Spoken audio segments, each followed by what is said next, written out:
Assalamualaikum warahmatullahi wabarakatuh.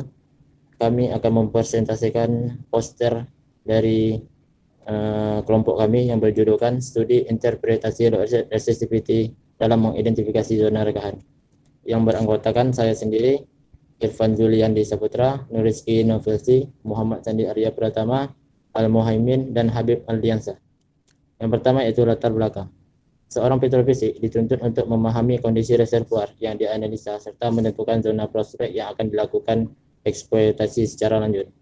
Yang kedua, membantu dalam meramalkan cadangan minyak di reservoir. Parameter porositas diperlukan cadangan minyak awal reservoir. Yang ketiga, untuk mengetahui rekahan yang terjadi ketika kekuatan batuan dilampaui oleh tekanan yang berasal dari proses geologi. Selanjutnya akan dijelaskan oleh rekan saya. Dari metodologinya, satu, dimulai, baru pengumpulan data, kemudian input data menggunakan software interaktif petrofisik, kemudian interpretasi log resistivity, baru analisis hasil, kemudian dapat kesimpulan dan hingga selesai.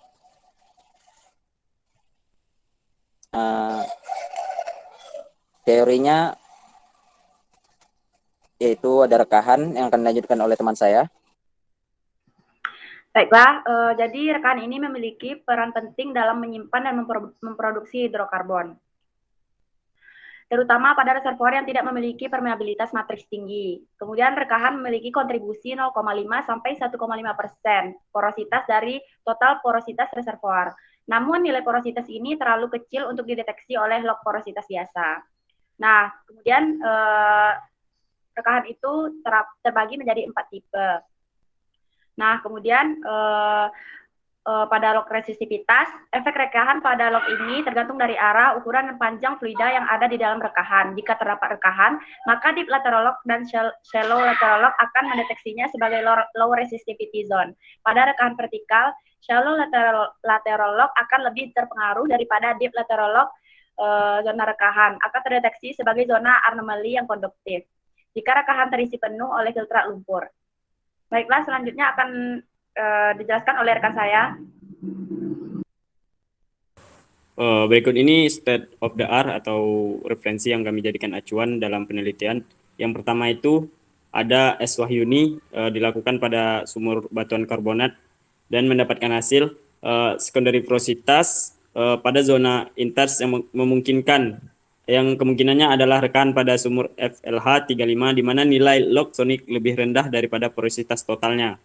Hasil tersebut juga didukung dari log FMI.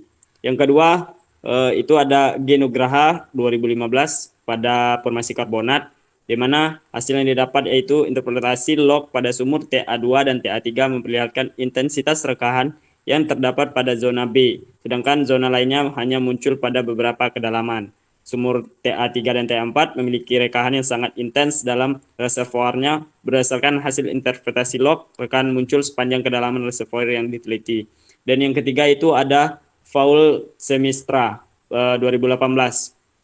Dilakukan pada sandstone, limestone, dan rekan mineral. Hasil yang didapat, sumur PC1 memiliki orientasi strike dan conductive fracture berarah, sedangkan orientasi strike resistivity fracture yang dominan. Dan yang terakhir itu ada Aprilia et al. Itu 2017 melakukan perekaman lapisan menggunakan software interaktif petrofisik. Hasil yang didapat itu mendapatkan keberadaan rekahan pada formasi tersebut. Untuk selanjutnya akan dijelaskan oleh rekan saya, Bang Irfan. Silakan. Baiklah, selanjutnya saya akan menjelaskan tentang pembahasan yaitu interpretasi log dari log resistivity. Yang pertama ada sumur X2, yang dimana sini interpretasi rekahan terdapat pada zona B dapat lihat zona B yang ditandai dengan log resistivity-nya yang pada track kedua dan dikuatkan dengan probabilitas yang besar pada track terakhir. Dan selanjutnya itu ada sumur X3, yang dimana interpretasi pada rekahan sumur X3 ini ada di beberapa kedalaman, ada di kedalaman B, kedalaman C, kedalaman A, dan sedikit di kedalaman D yang akhir. Itu dibuktikan dengan log resistivity-nya kembali dan dengan adanya probabilitas. Dan di sumur X4 juga sama seperti sumur X3 ada di beberapa kedalaman. Mungkin bisa lihat di situ ada zona A, zona B, dan zona C. masih sama dengan adanya pergerakan log resistivity yang ke kanan dan adanya probabilitas. Dan selanjutnya sumur X5 ini sama seperti dengan sumur X2, di mana zona resistivity atau zona rekahannya tadi terdapat pada zona B. Itu dapat dilihat dari pergerakan dari log resistivity dan adanya probabilitas. Mungkin untuk pembahasan tentang interpretasi log ini hanya ini saja. Yang jelas pada setiap tiap sumur itu ada pergerakan atau interpretasi dari rekahan. Dan selanjutnya akan dibahas tentang kesimpulan yang akan dijelaskan oleh rekan saya, Habib. Silakan. Oke, baik. Selanjutnya untuk kesimpulan. Yang pertama, lapangan X memiliki reservoir dengan pengaruh rekahan yang cukup tinggi berdasarkan klasifikasi tipe reservoir rekah, interpretasi log, dan intensitas tes produksi. Untuk yang kedua, hasil interpretasi log pada sumur X2 dan X5 memperlihatkan intensitas rekahan yang terdapat pada zona B, sedangkan zona lainnya hanya muncul pada beberapa kedalaman. Yang ketiga yaitu sumur X3 dan X4 memiliki rekahan yang sangat intens di dalam reservoirnya berdasarkan hasil interpretasi log. Rekahan muncul sepanjang kedalaman reservoir yang diteliti. Untuk yang terakhir, sumur X2 dan X5 memiliki reservoir dengan matriks yang dominan, sedangkan sumur X3 dan X4 memiliki reservoir dengan dominasi rekahan berdasarkan pengelompokan tipe reservoir rekah yang dialami oleh Nelson. Selanjutnya akan diapain oleh Puri?